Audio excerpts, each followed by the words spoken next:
Travel all over the world with the Machine Gun Corps. Sounds good, doesn't it? It's a government propaganda piece, like many others from the Great War, that associates positive ideals to recruitment messages. Limited media forms have allowed governments an extensive control over public opinion, neglecting scenes of terror for a more positive appearance, ultimately servicing government policies. Since the early 19th century, times have certainly changed with extensive growth in media coverage and forms. These images portray a more exclusive depiction of the Iraq War than that of the propaganda-driven coverage of World War I, asking us questions. Media surrounds us with contradictory messages and information, a notion that will expectedly increase with time. Engulfed by this media, are we then appealed to follow the highly coveraged Iraq War?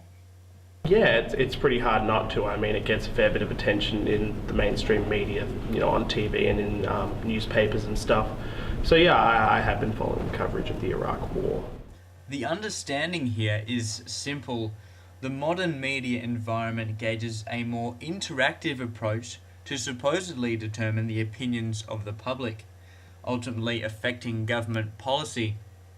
So we now must ask, does this suffocation of media affect us?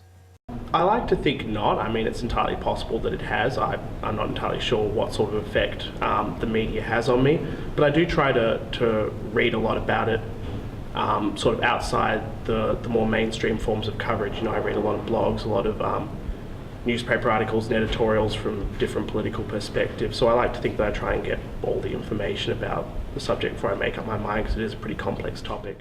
The interactive notion of media is emphasised by the use of devices like the mobile phone and the internet. The vastness of media coverage now comprehensively asserts a ranged growth of opinion among uni students and the general public, as opposed to one individual mainstream policy controlled by one source servicing one opinion. You're taking the information from selected sources like, blogs on the radio, and anywhere on TV basically. So, I mean, your opinion is generally based on the kind of things that are presented to you and the information that's given to you, because you can't always get your own information from the pure source. So the media is basically the only way that you really can do it.